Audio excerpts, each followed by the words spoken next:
119 구급대가 다급한 신고를 받고 출동합니다. 도착한 곳은 광진구의 한 상가. 사람들 사이로 어르신이 길 위에 쓰러져 있습니다. 바닥에는 핏자국이 선명한데요. 길을 걷던 어르신이 무더위에 탁진해서 그대로 쓰러진 것입니다. 저희가 현장에 도착했을 때는 할아버지가 쓰러지신 채로 머리 쪽에 출혈이 있었고요. 지나가시던 분 중에 다행히 간호사분이 계셔가지고 손수건으로 지혈을 해주고 있는 상황이었습니다. 구조대원들은 서둘러 응급조치를 실시합니다. 먼저 목을 고정시키고 붕대로 출혈 부위를 압박합니다. 의식을 잃고 쓰러지는 과정에서 바닥에 머리를 부딪힌 어르신. 부상도 부상이지만 폭염까지 겹치면서 탈수 증세까지 보입니다. 일단은 뒤로 넘어지셨기 때문에 경추부 손상이 있을 수 있기 때문에 경추보호대를 착용시키고 상처 부위에 꺼즈를 대고 붕대를 감아 지혈을 시킨 다음에 이송했습니다. 폭염을 여름철에 을에 찾아오는 삼복더위쯤으로 생각한다면 오산. 폭염은 때론 소중한 목숨까지 앗아가기도 하는데요. 소방방재청에 따르면 지난 6월부터 8월 11일까지 전국에서 열사병 등 폭염 환자는 788명이었고 6명이 목숨을 잃었습니다. 이렇다 보니 119 구급대도 시민들의 안전한 여름나기에 적극 동참하고 있는데요.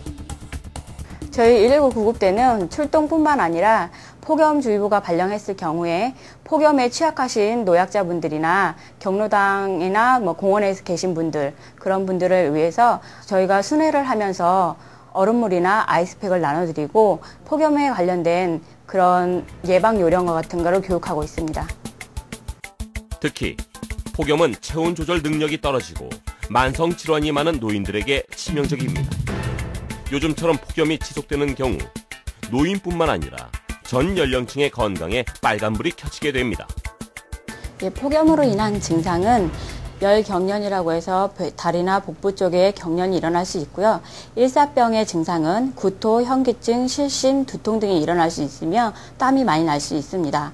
이와는 반대로 열사병인 경우에는 땀이 적게 흘리고 피부가 건조하며 심한 경우 혼수 상태에 빠질 수 있습니다.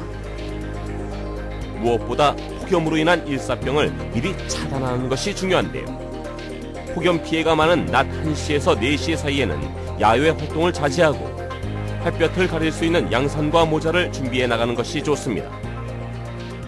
폭염주의보가 발령했을 때에는 한낮에는 최대한 천천히 걷고 격렬한 운동을 삼가시고요. 충분한 영양 섭취를 하시고 물을 많이 드시기 바랍니다. 폭염으로 인한 환자가 발생했을 경우에는 즉시 119에 신고해 주시고 구급차가 도착할 때까지 시원한 그늘로 환자를 옮긴 후 젖은 수건으로 얼굴을 닦아주시고 부채질을 해주는 등 체온을 내려주시는 조치를 취해주시면 됩니다. 태풍과 홍수를 제치고 역대 기상재해 중 가장 인명피해가 컸던 폭염. 119 폭염 구급대와 함께 폭염을 이겨내고 시원하고 안전한 여름을 보냅시다.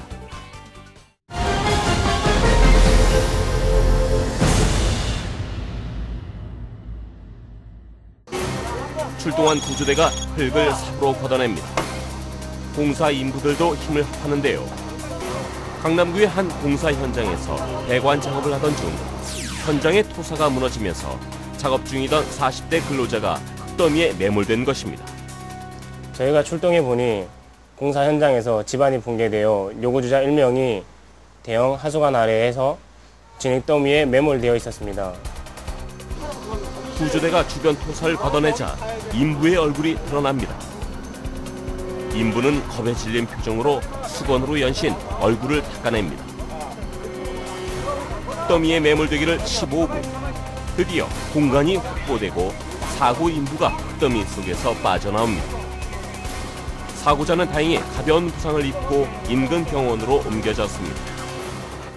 우선 현장 주위에 2차 붕괴 위험이 없음을 확인하고 요구주자에게 접근하여 대형 하수관 아래에 매몰되어 있는 요구주자와 대화를 통하여 상태를 확인 후 1개조는 진흙을 걷어내고 1개조는 에어백을 설치하였습니다. 진흙을 걷어내면서 요구주자가 빠져나올 수 있는 공간을 만들어 구조 완료하였습니다.